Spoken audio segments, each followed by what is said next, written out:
I froze when my husband took the wine glass from my hand. The crystal stem slipped against my fingers for a split second before Thomas caught it completely, holding it firmly between us as a few drops of red wine splashed across the white linen tablecloth. The laughter around my father's long dining table disappeared instantly. 23 members of my family sat beneath strings of warm lights in my parents' backyard outside Richmond, Virginia, staring at us in stunned silence.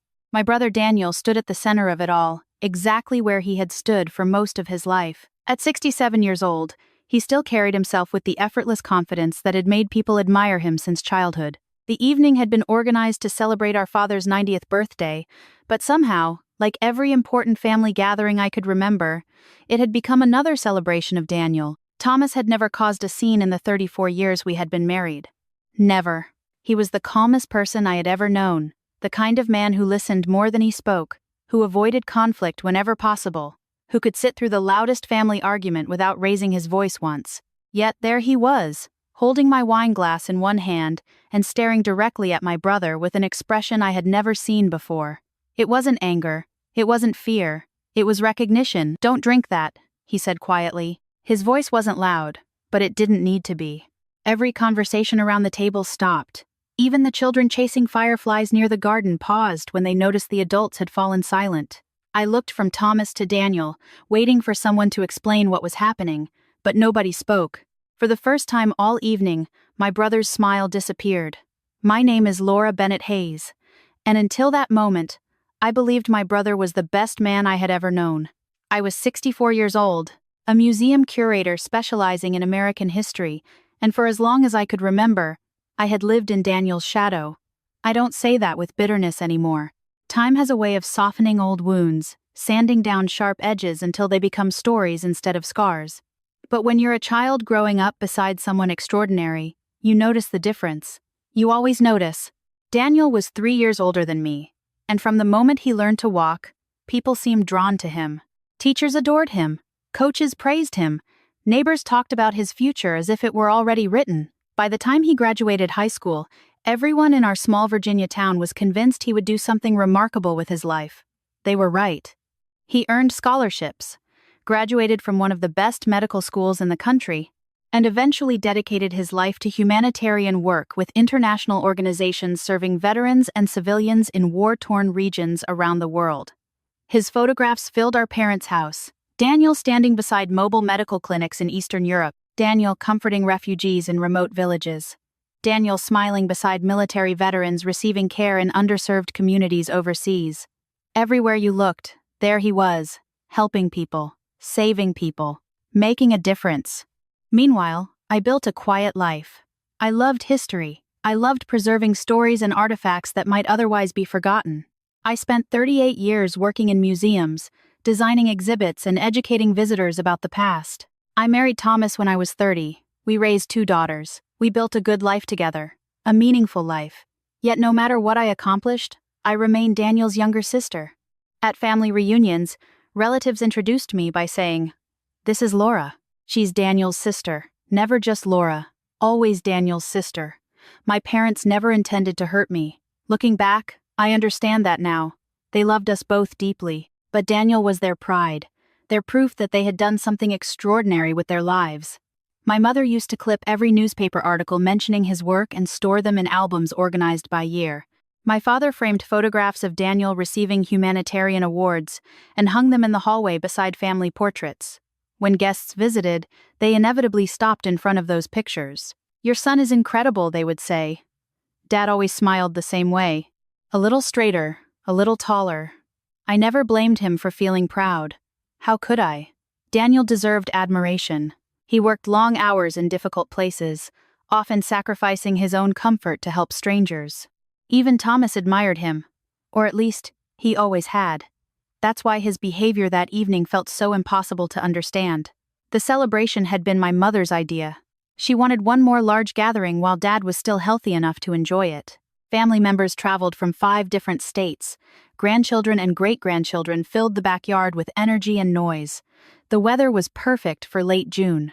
Warm but comfortable, with a gentle breeze carrying the scent of honeysuckle from my mother's garden. Daniel had returned from overseas only 10 days earlier. Naturally, Every conversation led back to him. An uncle asked about a medical mission in Poland. A cousin wanted to hear stories about refugee camps. My oldest niece asked whether he had met any world leaders during his travels. Daniel answered every question with practiced humility. He always redirected praise toward his colleagues, always emphasized the importance of teamwork, always appeared modest despite the extraordinary life he led. It was one of the reasons people loved him so much. Throughout dinner, I noticed Thomas watching him, not staring, not glaring, just observing. The way someone studies a puzzle they haven't solved yet. Earlier that evening, while we carried dishes from the kitchen to the patio, I had asked him if everything was all right. He smiled and told me he was simply tired. Thomas had recently retired after nearly 4 decades working for the federal government. Officially, he had been an intelligence analyst. Unofficially, I knew very little about what he actually did. Early in our marriage, I learned not to ask questions he couldn't answer. Some careers required silence. Over the years, I accepted that there would always be parts of his life I would never fully understand. Still, he had never brought that silence into our family gatherings before. Until now. Before Thomas took the glass from my hand, my father had just finished giving a speech. He stood beside the table, leaning slightly on the cane. He refused to admit he needed, thanking everyone for coming. Much of his speech focused on family legacy. Unsurprisingly, that legacy seemed to revolve around Daniel. My mother dabbed tears from her eyes while several relatives applauded. Daniel smiled modestly and thanked Dad for his kind words. Then my youngest daughter suggested a toast. I stood up, lifting my wine glass. I looked at my brother and felt exactly what I had felt my entire life. Pride. Genuine pride.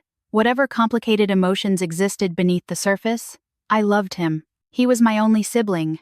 The boy who taught me to ride a bicycle. The teenager who defended me when classmates teased me. The man who called every Sunday without fail, no matter where in the world he happened to be. I know we say this often, I began, smiling toward him, but Daniel has spent his life helping people most of us will never meet. Several family members nodded. He reminds us that compassion still matters. Daniel lowered his head slightly, the familiar gesture he always used when receiving praise. I raised the glass toward him. Then Thomas grabbed my wrist, firmly, urgently. Before I understood what was happening, the glass was gone. "Don't drink that," he said. My father frowned immediately. "Thomas, what are you talking about?" My mother looked frightened. Several grandchildren exchanged nervous glances. Daniel laughed softly, but something about the sound felt forced. "I think retirement has made you a little dramatic, Tom." A few nervous chuckles followed, but Thomas didn't smile. His eyes remained fixed on Daniel, and that's when I noticed it. A small detail I might have missed any other day. A bead of sweat rolled slowly down my brother's temple. The evening air had cooled considerably after sunset. Nobody else was sweating. Daniel reached for his napkin, and his hand trembled ever so slightly. My stomach tightened. My father pushed his chair back. "If you have something to say it plainly." Thomas took a slow breath. "I'm not accusing anyone of anything." Daniel crossed his arms. "Then what exactly are you doing?" Thomas looked around the table before returning his gaze to my brother. "I'm saying I recognize someone." The silence that followed felt endless. "Recognized who?" my mother asked. Thomas hesitated. I had seen that expression before, the careful calculation of a man choosing words he could safely speak aloud. Someone in one of Daniel's photographs. Daniel stood abruptly. "That's ridiculous," but his voice lacked its usual confidence. For the first time in my life, I saw uncertainty in my brother's eyes. Real uncertainty. The kind that appears when someone realizes they may no longer control the story being told about them. My father shook his head in frustration. "This is nonsense." Several relatives murmured in agreement. Maybe I would have agreed with them too, if not for what I had just seen on Daniel's face. The sweat, the trembling hand, the fear. Because it was fear. I knew my brother well enough to recognize it. The celebration ended less than an hour later. People made excuses about long drives home and tired children. Daniel left quickly, much quicker than usual. He hugged our mother, shook Dad's hand, gave me a brief embrace, and headed toward his rental car without looking back. As Thomas and I watched his taillights disappear down the driveway, I felt a strange knot of confusion and dread settle deep in my chest. For 64 years, my brother had been the person everyone trusted most, including me. But as we climbed into our car to drive home, I couldn't stop thinking about the look on his face when Thomas said he recognized someone in those photographs. Because for the first time in my life, I had watched my brother look afraid. The drive home felt longer than usual that night. Richmond's quiet suburban streets passed outside my window beneath pools of amber streetlight, but I barely noticed them. My thoughts kept returning to Daniel's face. Not the expression he wore for the rest of the family. Not the familiar smile that had reassured people for decades. I was thinking about the split second after Thomas said he recognized someone in one of Daniel's photographs. The fear I saw there had been real. I had known my brother my entire life. I knew the subtle differences between his genuine laughter and the polite version he used at fundraising events. I knew when he was tired, when he was worried, when he was hiding disappointment behind optimism. And tonight, for the first time in 64 years, I had seen something I had never seen before: fear. Neither Thomas nor I spoke for nearly 20 minutes. The silence inside the car felt unusually heavy. Normally, after family gatherings, we laughed about old stories or discussed our grandchildren. That night, the only sound was the soft hum of the tires against the pavement. Finally, I turned toward him. "What aren't you telling me?" Thomas kept his eyes on the road. His hands remained steady on the steering wheel, but I noticed the slight tightening in his jaw. "I was hoping you'd wait until morning." "I'm not waiting until morning," he exhaled slowly. We pulled into our driveway, but instead of getting out, he turned off the engine and sat quietly in the darkness. The garage door remained closed. The dashboard lights faded, leaving only the glow from a nearby street lamp filtering through the windshield. For several seconds, neither of us moved. Then he looked at me with an expression that was equal parts concern and regret. About 12 years ago, several federal agencies were monitoring an international relief organization operating in Eastern Europe. My stomach tightened immediately. "What kind of organization?" "A veterans medical charity." The words landed like stones. I stared at him. "Daniel's organization?" He shook his head carefully. "I'm not saying that. But you're thinking it." Thomas rubbed a hand across his face. For the first time that evening, he looked every bit of his 70 years. "Laura, I need you to understand something. Most humanitarian organizations do incredible work. Most people involved in them are exactly who they claim to be. But not all of them." He nodded slowly. "Sometimes good organizations attract people with bad intentions. Sometimes good people make bad decisions." I looked away, focusing on the dark outline of our mailbox across the street. Part of me wanted to stop the conversation right there. Part of me wanted to tell him he was mistaken, that Daniel wasn't capable of anything dishonest. But another part of me couldn't forget the sweat on my brother's forehead or the tremor in his hand. "Who did you recognize?" I asked quietly. Thomas hesitated. "A man connected to an international investigation." "Criminal?" Another pause. "Potentially." "Potentially?" He met my eyes. "That's as much as I can tell you." Frustration rose inside me. After 34 years of marriage, I understood the limits of what Thomas could share about his career, but understanding didn't make it easier. "Then why stop me from drinking the wine?" His expression softened immediately. "Because something felt wrong." I let out a short, humorless laugh. "That's not exactly evidence." "No," he admitted. "It's not." We sat in silence for several moments. Finally, he spoke again. "When Daniel showed those photographs after dinner, I recognized one of the men standing in the background. It took me a few minutes to place him. By the time I did, your brother had poured your wine." I frowned. "He poured everyone's wine." Thomas shook his head. "No, he only poured yours." I replayed the evening in my mind. He was right. I had been helping my mother in the kitchen when everyone else filled their glasses from bottles already sitting on the table. Daniel had walked over and poured mine personally while asking about our younger daughter. At the time, I hadn't thought anything of it. Why would I? He was my brother. "You think he poisoned me?" The words sounded absurd the moment I said them aloud. Thomas answered immediately. "No."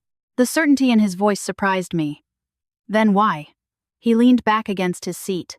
"Because I saw fear in his eyes before I said anything. I didn't respond because I had seen it too. That frightened me more than anything else." We finally went inside, but sleep never came easily that night. I lay awake staring at the ceiling while questions circled endlessly through my mind. Had Thomas misunderstood something? Had Daniel recognized the man in the photograph himself and become worried for some unrelated reason?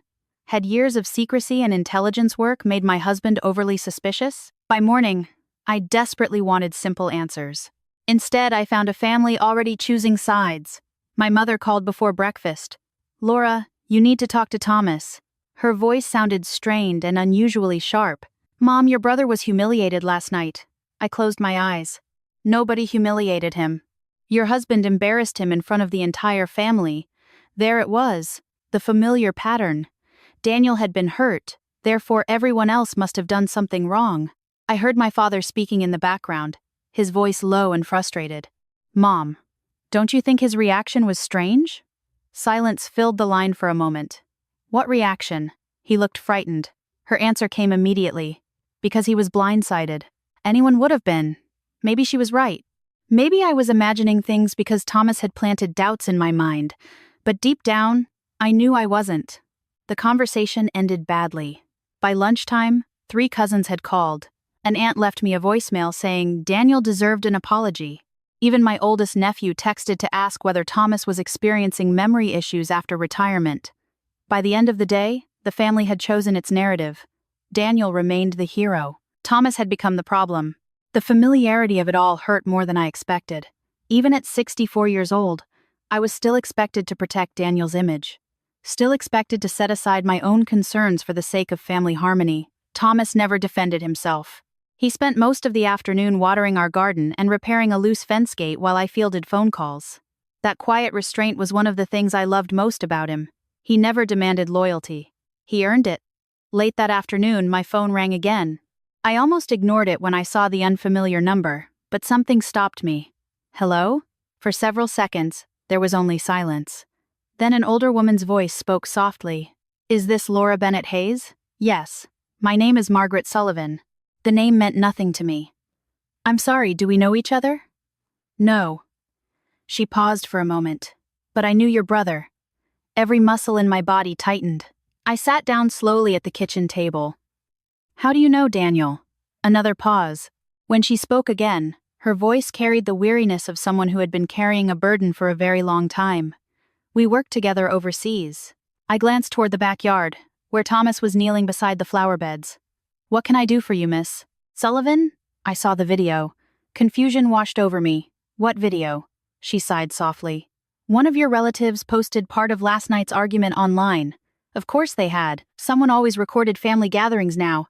Someone always uploaded moments that were never meant for strangers to see. When I saw your husband confront Daniel, I knew it was only a matter of time before people started asking questions. My fingers tightened around the phone. What questions? Silence stretched between us. Then she said the words that changed everything. Your brother isn't the man your family thinks he is. The room suddenly felt colder. I looked out the window at Thomas, who had finally stood up and was brushing dirt from his hands. For the first time since childhood, I felt something I never imagined I would feel toward my brother.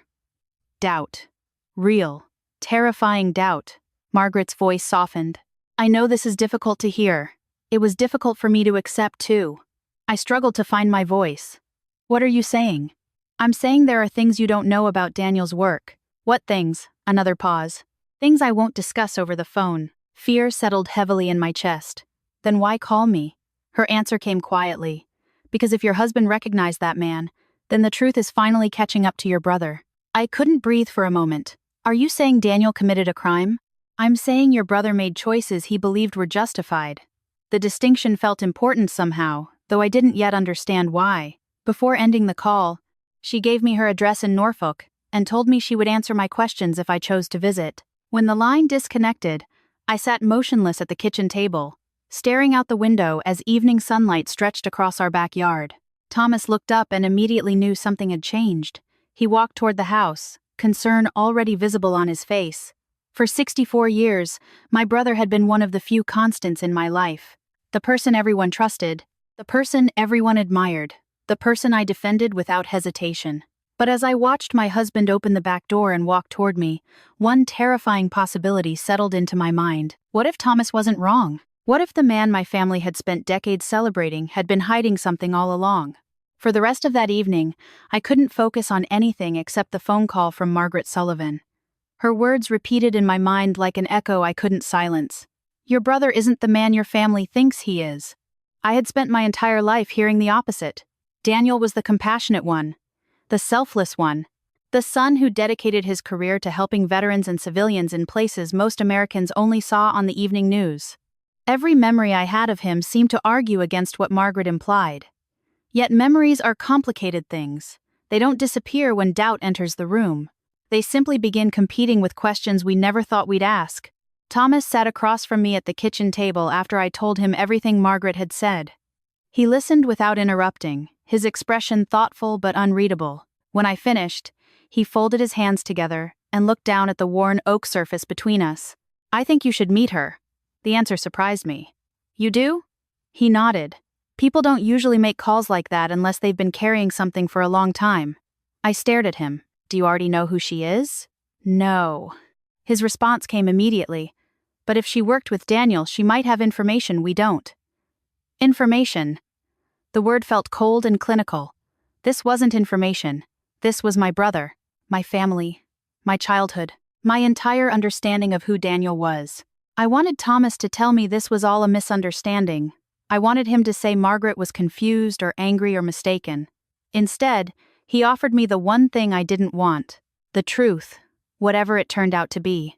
3 days later, I drove to Norfolk alone. Thomas offered to come with me, but I needed to do this myself. The drive took just under 2 hours, giving me more than enough time to question my decision. Twice I considered turning around. Twice. I told myself I was betraying my brother simply by listening to someone who might want to hurt him, but another voice inside me kept asking the same question. If Daniel had nothing to hide, why had he looked so afraid? Margaret lived in a modest brick ranch house on a quiet street lined with old oak trees. She was 78 years old, a retired military nurse with kind eyes and silver hair pulled neatly into a loose bun. Nothing about her seemed dramatic or confrontational. If anything, she appeared uncomfortable opening the door. For several moments, we simply stood there studying each other. Finally, she offered a small, tired smile. "Laura?" I nodded. "Thank you for coming." Her home felt warm and lived in. Family photographs lined the walls. A golden retriever slept peacefully near the fireplace. We sat on her back patio overlooking a small vegetable garden, and for nearly 20 minutes, we talked about everything except Daniel. She asked about my daughters. I asked about her grandchildren. We discussed the unpredictable Virginia weather and complained about how expensive groceries had become. The ordinary conversation put me at ease. People with hidden agendas usually rush toward accusations. Margaret seemed reluctant to discuss my brother at all. Eventually, she folded her hands in her lap and sighed softly.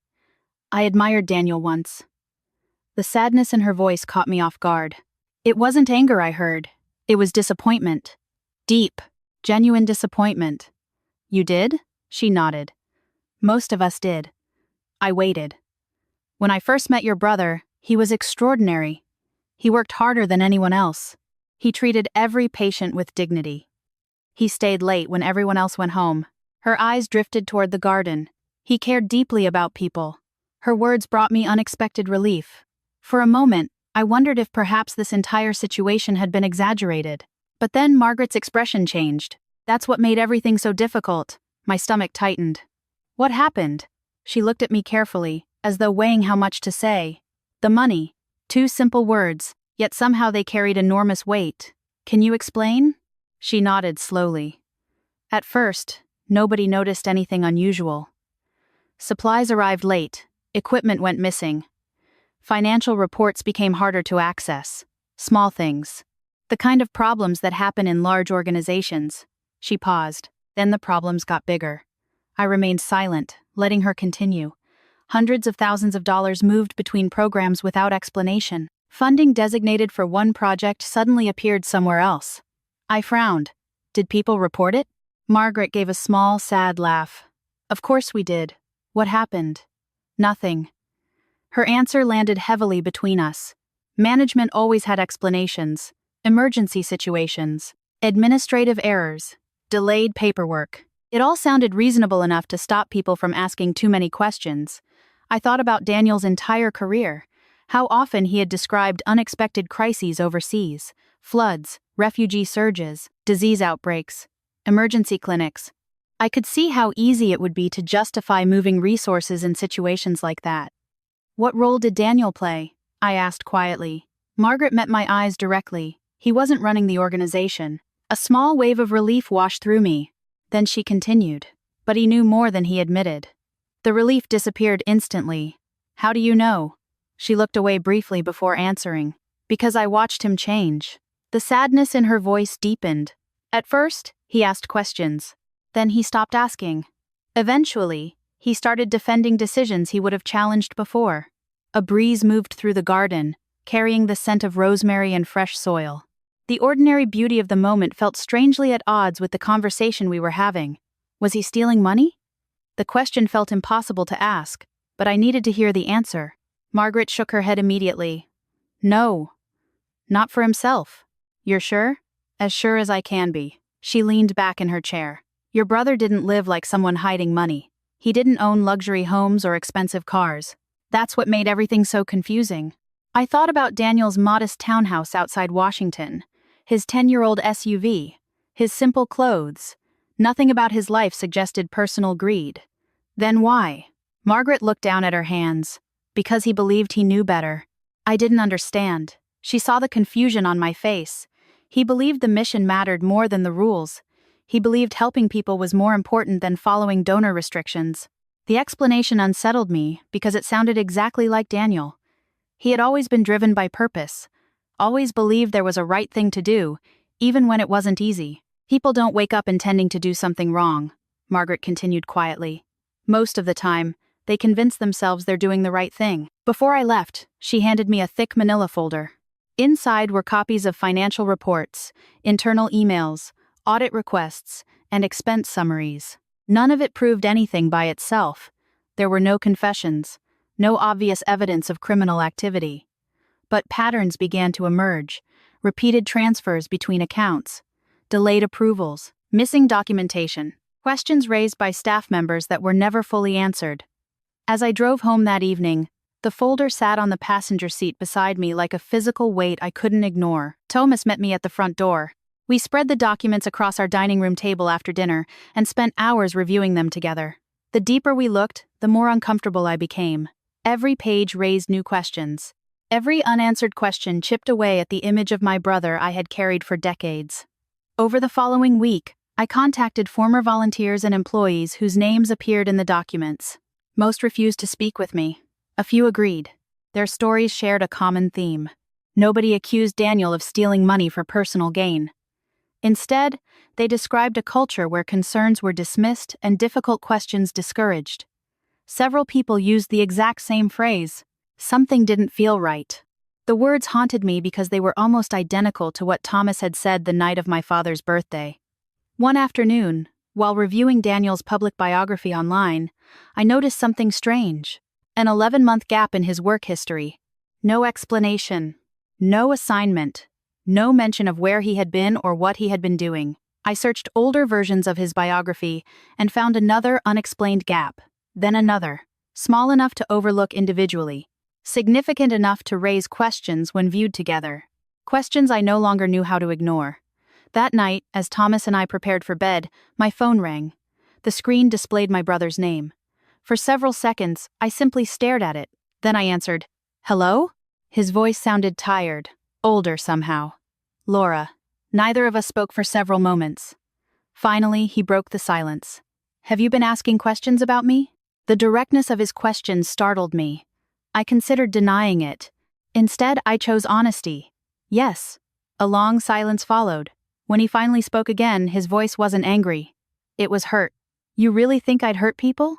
The question pierced straight through me because, despite everything I had learned, part of me still saw the brother who taught me to ride a bicycle and comforted me after my first heartbreak. I closed my eyes. "I don't know what to think anymore." I heard him exhale slowly. Then he said something that sent a chill through me.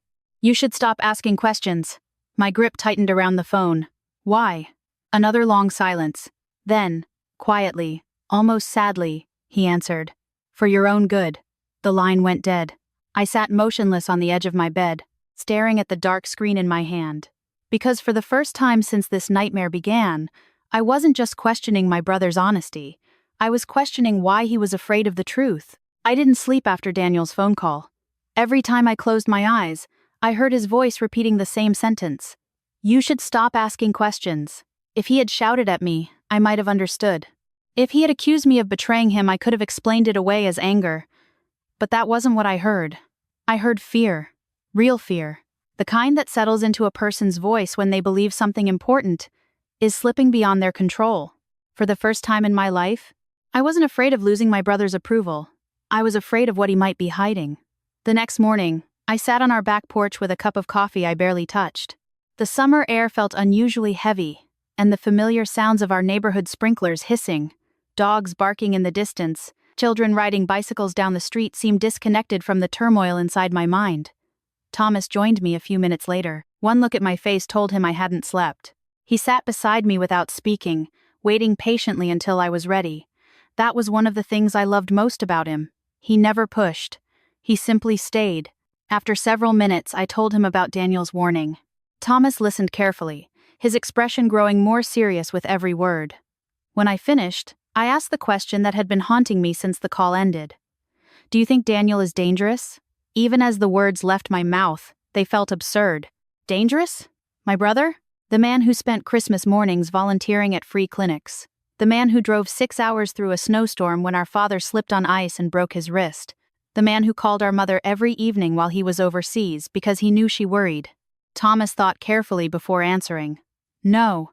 Relief washed over me so quickly that I almost cried. Then he continued. I think he's desperate. Somehow that answer frightened me more. Desperate people make choices they never imagined making. Desperate people justify things they once believed were wrong. I had seen enough history in my career to know that. Most terrible decisions aren't made by terrible people. They're made by ordinary people convinced they're protecting something important. Their careers, their families, their legacies. 3 days later, another phone call changed everything again. The caller introduced himself as Richard Alvarez, a retired Army medic living outside Phoenix, Arizona. He had worked with Daniel overseas nearly a decade earlier. Unlike Margaret, Richard didn't ease into the conversation. The first thing he said was, "Your brother saved lives," not hello. Not an introduction, just that simple statement. I listened quietly as he described emergency clinics in remote villages, long nights treating wounded civilians, disease outbreaks, and medical shortages that forced impossible decisions. By the time he finished, I almost felt relieved. Maybe Margaret had misunderstood what happened. Maybe Daniel had simply been caught in an unfair situation. Then Richard sighed. But that's not the whole story. My hope faded instantly. According to Richard, the problem started when major donors became involved. The organization expanded rapidly. More money arrived, more projects launched, more pressure followed. Every year, expectations increased. Every year, there were more communities to serve and more crises demanding immediate action. People started asking questions, Richard said, financial questions. I wasn't surprised anymore. Every conversation seemed to lead back to money. Not missing money, misused money, redirected money. Money moved without approval. The strange thing was, Daniel never acted like someone getting rich, Richard continued. He drove old vehicles, stayed in cheap hotels, wore the same jackets for years. I knew all of that was true. My brother lived comfortably but modestly. There were no luxury homes, no expensive vacations, no signs of hidden wealth. Then where did the money go? I asked. Richard let out a tired laugh. If I knew that, I wouldn't have spent the last 8 years wondering. Before ending the call, he said something that stayed with me long after we hung up. Your brother convinced himself he was protecting something bigger than himself. I thought about those words all afternoon. Protecting something bigger than himself. It sounded noble. It sounded dangerous. History was full of people who believed good intentions justified bad decisions. Weeks passed. The documents Margaret had given me remained spread across our dining room table. Every evening, Thomas and I reviewed them together. Patterns emerged slowly. Repeated transfers between restricted accounts. Delayed financial reports. Missing approvals. Emergency authorizations that bypassed standard procedures.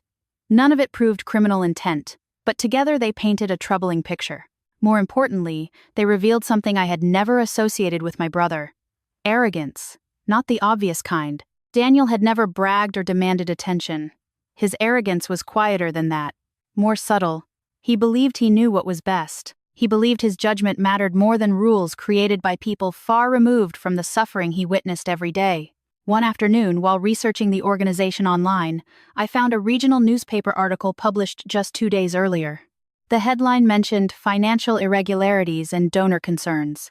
No accusations, no criminal charges, just questions. Within 48 hours, larger media outlets picked up the story. Reporters began contacting former employees. The charity's board announced an internal review. Several senior executives resigned unexpectedly. Public scrutiny intensified quickly, and for the first time in his life, Daniel wasn't being celebrated. He was being questioned. My mother called me in tears. They're destroying him. I sat quietly at the kitchen table, listening as she described my father's reaction. According to her, he hadn't left his recliner all morning. He kept rereading news articles, searching for explanations that would make sense of everything happening. Guilt twisted inside me, not because I believed Daniel was innocent, because I knew my parents were suffering. At 90 and 87 years old, they didn't deserve this pain. No parents do. But another part of me felt something I never expected. Anger, not toward Daniel, toward the years of silence that had allowed this situation to grow unchecked, toward the culture of admiration that made difficult questions feel like betrayal, toward myself for accepting that role for so long. 1 week later, Daniel called again. This time his voice sounded exhausted, not frightened, defeated. Can we meet? I agreed before he finished asking. We chose a small diner halfway between Richmond and Washington, a place our family had visited dozens of times when we were children. The kind of restaurant where the coffee was always too strong and the waitresses remembered your name after one visit. When I arrived, Daniel was already there, sitting in a corner booth near the window. For a moment, I barely recognized him. He looked older than I had ever seen him. His shoulders seemed heavier. The confidence that had defined him for decades was gone. We sat in silence for several moments. Finally, he offered a weak smile. Remember when Dad used to bring us here after Little League games? I nodded. I remember. Another silence followed. Then he looked directly at me. I'm tired, Laura. The honesty in his voice surprised me. Tired wasn't a word Daniel used often. Tired of what? He stared down at his coffee cup. All of it. For the first time since this nightmare began, I stopped seeing my brother as the hero our family created or the man reporters were investigating. I saw him as he truly was. A 67-year-old man carrying the weight of choices he could no longer defend. I took a deep breath. Tell me the truth. He closed his eyes briefly before answering. I never stole money. The words came quickly, almost rehearsed. I didn't respond. We both knew that wasn't the question anymore. Daniel noticed my silence. A sad smile crossed his face. You're wondering what I did do. I nodded slowly. He looked out the window for several seconds before speaking again. When he finally did, his voice was barely above a whisper. The money was moved. My heartbeat quickened. What money? He rubbed his hands together nervously. Donations. Millions of dollars. I felt my stomach drop. What do you mean moved? He looked at me with exhausted eyes. Programs were failing. Clinics were closing. Funding disappeared. People needed help. His voice cracked slightly. So I shifted resources. I stared at him, trying to process what he was saying. Without approval, he didn't answer immediately. That silence told me everything I needed to know. For the first time in my life, I understood that my brother's greatest flaw wasn't greed. It was believing he had the right to decide for everyone else. And as I sat across from him in that small diner, watching his hands tremble around his coffee cup, I realized something else. Daniel wasn't preparing to defend himself anymore. He was preparing to confess. I drove home from the diner in complete silence. Daniel's words echoed through my mind with every mile of highway that passed beneath my tires. The money was moved. Such a simple sentence for something so enormous. For decades, I had believed corruption looked a certain way. I imagined hidden bank accounts, lavish homes, secret luxury vacations, and deliberate greed. What Daniel described was something far more complicated and, in many ways, far more unsettling. He hadn't stolen money to enrich himself. He had redirected it because he believed he knew better than everyone else. Better than donors, better than auditors, better than the rules designed to protect the very people he wanted to help. By the time I pulled into our driveway, dusk had settled over the neighborhood. Thomas was sitting on the back porch waiting for me. He stood as soon as he saw my car and walked toward me without speaking. The moment I stepped out, he looked into my eyes and understood. Something had changed. We sat together at the kitchen table where stacks of documents still covered nearly every surface. I told him everything Daniel had said, every pause, every hesitation, every admission. Thomas listened quietly, his expression unreadable. When I finished, he leaned back in his chair and exhaled slowly. He finally told you the truth. I shook my head. Not all of it. Thomas nodded. No, but enough. I looked down at the papers spread across the table. For weeks, I had searched for proof that my brother was innocent. Instead, I had found something far more difficult to accept. Daniel wasn't a criminal in the way I had feared. He wasn't motivated by greed or personal gain. But he had violated something just as important: trust. The next few days passed in a blur of news reports and phone calls. The story had spread far beyond Virginia.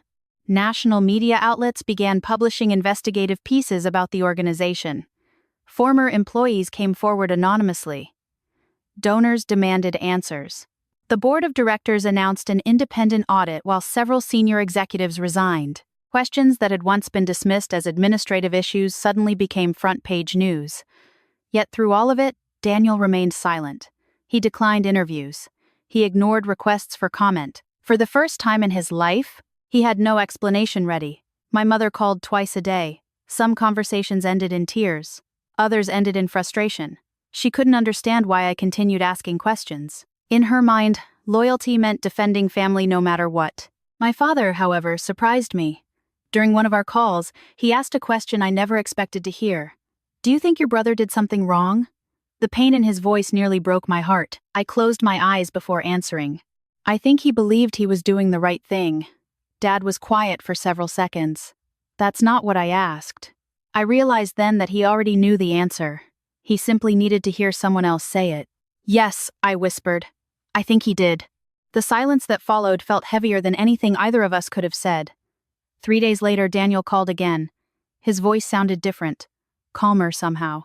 Not because his situation had improved, but because he had made a decision.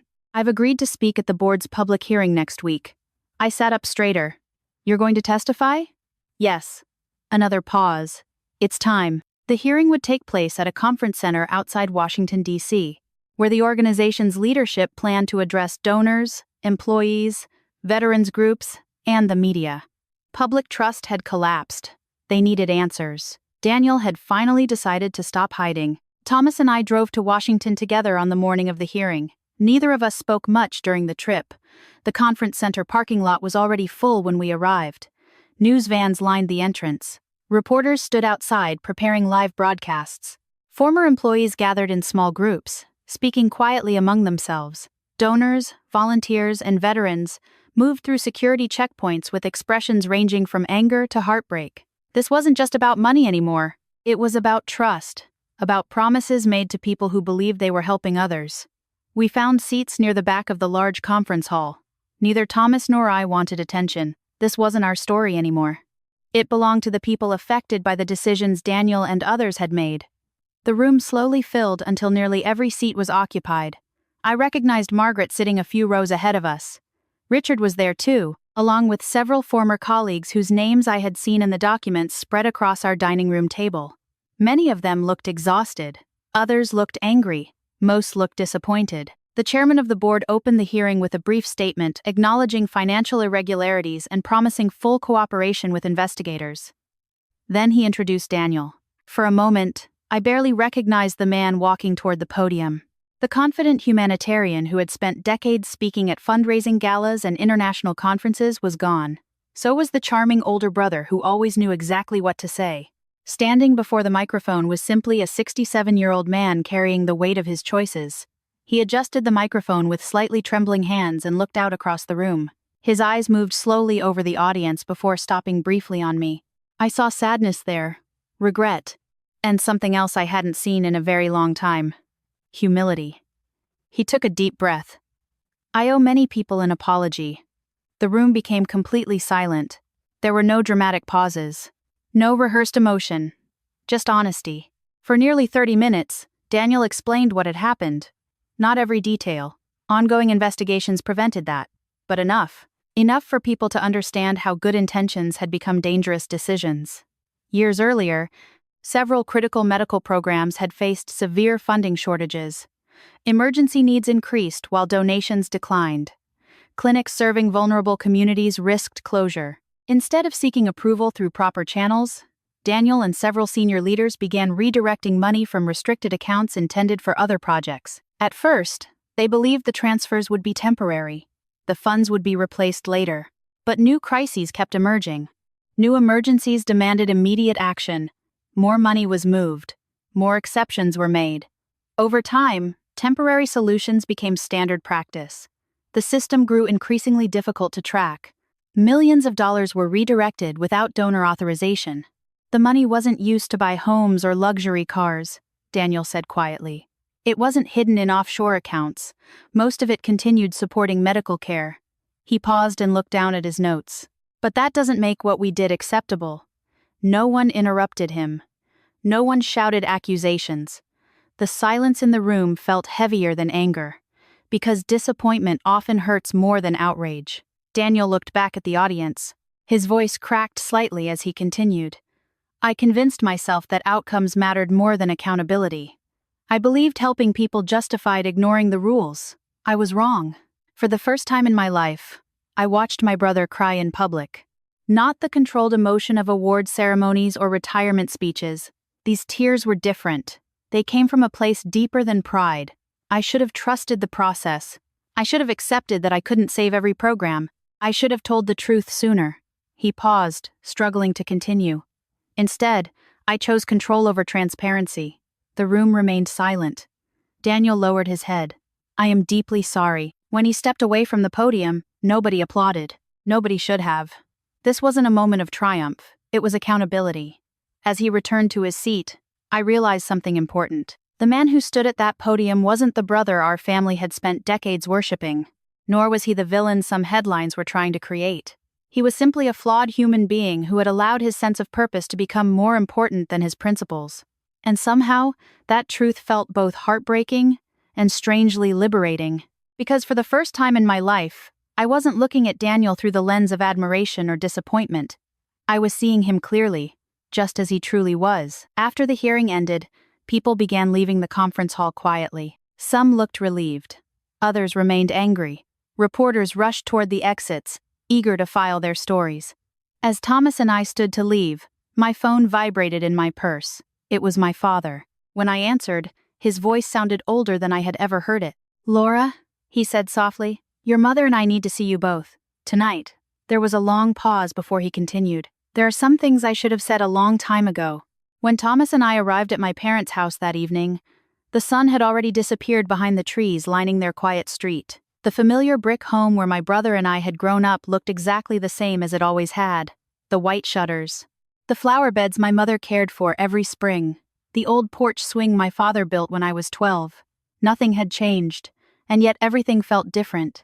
For the first time in my life, I wasn't walking into a house where Daniel's achievements filled every room. I was walking into a house where the truth had finally arrived. My father opened the door before we knocked. At 90 years old, he moved more slowly than he once had. But that night he seemed older than I had ever seen him. His shoulders slumped beneath his cardigan, and the familiar confidence that had defined him throughout my childhood had been replaced by something I rarely associated with him: vulnerability. My mother stood behind him with red eyes and trembling hands. Daniel was already there, sitting quietly at the dining room table where our family had celebrated birthdays, graduations, and holidays for decades. The same table where he had been praised so often, the same table where I had spent much of my life feeling invisible. Nobody spoke at first. The silence felt heavy but necessary. Some truths require silence before they can be spoken aloud. My father gestured toward the empty chair beside Daniel. Sit down, sweetheart. His voice cracked slightly on the last word. Thomas squeezed my hand gently before taking a seat beside me. For several moments, all we could hear was the ticking of the old clock hanging above the fireplace. Finally, my father folded his hands together and stared down at the table. I spent my entire life believing I understood people. He paused and shook his head slowly. Turns out, I understood success a lot better than I understood character. Nobody interrupted him. My mother wiped away tears quietly. Daniel remained motionless beside me, his eyes fixed on the table. Dad looked up at his son first. I put you on a pedestal. Daniel immediately shook his head. Dad, this isn't your fault. But my father raised a hand gently. Please let me finish. His voice wasn't angry. It was tired. I spent decades telling everyone how proud I was of you. I celebrated every award, every article, every accomplishment, his eyes filled with tears. And somewhere along the way, I stopped asking questions. Daniel lowered his head. "You believed in me." "No," Dad said softly. "I worshipped you." The room fell silent again. I glanced at my brother and saw tears forming in his eyes. "When people expect perfection from someone," my father continued, "they make it impossible for that person to admit mistakes." He turned toward Daniel. "I taught you that your value came from what you accomplished, not who you were." Daniel covered his face with his hands.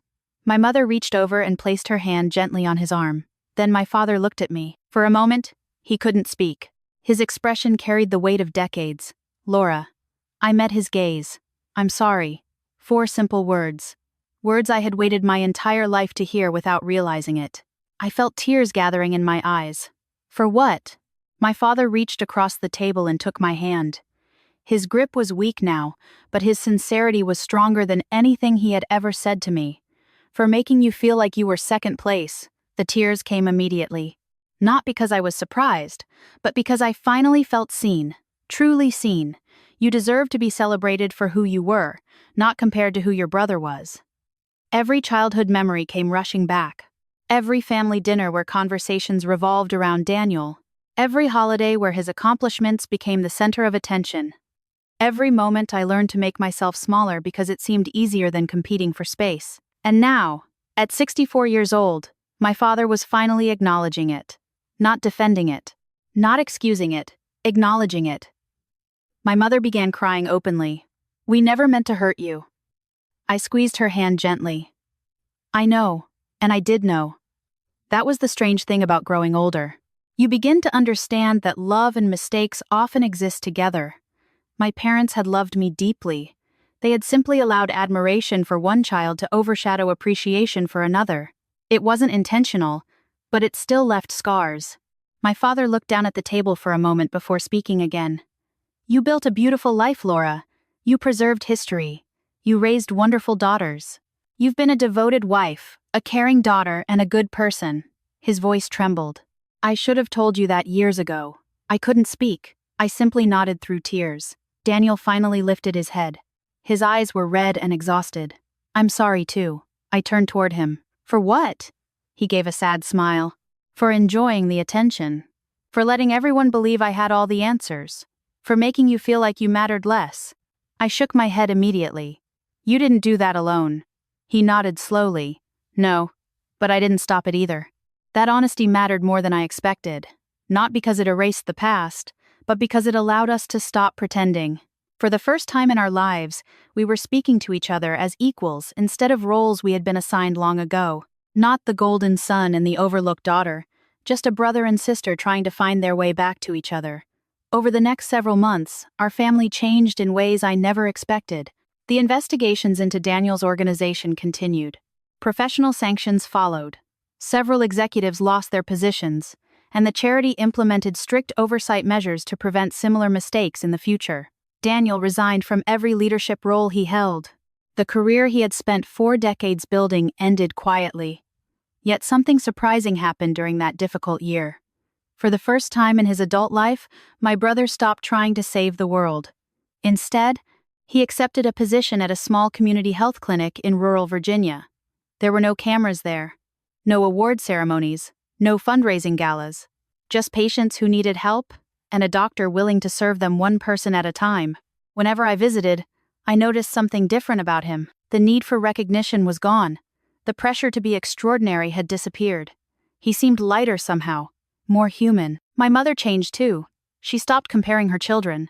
One afternoon, over lunch, she admitted something that surprised me. I always worried more about Daniel because he needed approval so badly. I thought about that for a long time afterward. I had spent years envying the attention he received, never realizing how much he depended on it. Meanwhile, I had learned to stand on my own. Strange how perspective changes when the truth finally comes to light. My father became quieter in his final years, but also gentler. One evening, while we watched the sunset from his porch, he laughed softly and said, "The older I get, the less impressed I am by titles." I smiled. "That took you long enough." He laughed harder than I had heard him laugh in years.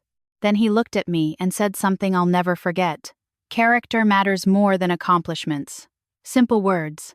But sometimes the most important lessons arrive late. The relationship that surprised me most was the one between Daniel and Thomas. For months after everything happened, they barely spoke. Then, one Saturday morning, Thomas invited Daniel fishing. No dramatic conversation, no formal apology, just two older men sitting quietly on a boat for 6 hours. When Thomas came home, I asked him how it went. He shrugged and smiled. "We caught 3 fish," that was all he said. But I noticed something had changed. The tension was gone. Sometimes forgiveness arrives quietly, without speeches, without announcements, without anyone noticing exactly when it happened. A year after my father's birthday party, our family gathered again in the same backyard beneath the same string lights. Only this time, nobody stood at the center of the celebration. Nobody was treated like a hero. Nobody was overlooked. We were simply a family. Imperfect people learning to love one another honestly. As the grandchildren chased fireflies across the yard, Daniel sat beside me on the porch swing. We watched them in silence for a while before he spoke. "You know what hurts the most?" I looked at him. "What?" He thought for a moment. "Losing people's trust." I nodded. That made sense. He stared out at the yard. "I spent my entire life protecting my reputation." He paused. "But reputation isn't the same thing as integrity." His words lingered between us. Then he smiled sadly. "I wish I'd learned that sooner." "So do I said gently. Looking back now, I think about that wine glass often. At the time, I believed Thomas had ruined our family celebration. In reality, he saved our family from a much deeper lie. Not because he exposed Daniel, but because he exposed the dangerous belief that successful people are incapable of making mistakes. We had confused achievement with character. We had confused admiration with truth. We had placed one human being on a pedestal no person could safely occupy. Eventually, that pedestal collapsed. The lesson wasn't that Daniel was a bad man. He wasn't. The lesson was that good people can make terrible decisions when nobody challenges them. When praise becomes more important than accountability, and when their identity depends on being extraordinary. The people who truly love us aren't the ones who applaud us the loudest. They're the ones willing to tell us the truth, even when it's uncomfortable, even when it costs them, and even when nobody else understands. If this story resonated with you, take a moment to think about the people in your own life. Have you ever placed someone on a pedestal? Have you ever felt overlooked while someone else received all the attention? Or have you ever had the courage to tell someone a difficult truth because you love them enough to be honest? Share your thoughts in the comments below. Your story might help someone else feel less alone. And if you believe character matters more than reputation, don't forget to like, subscribe, and join us for more stories about family, truth, resilience, and the quiet courage it takes to choose integrity over applause.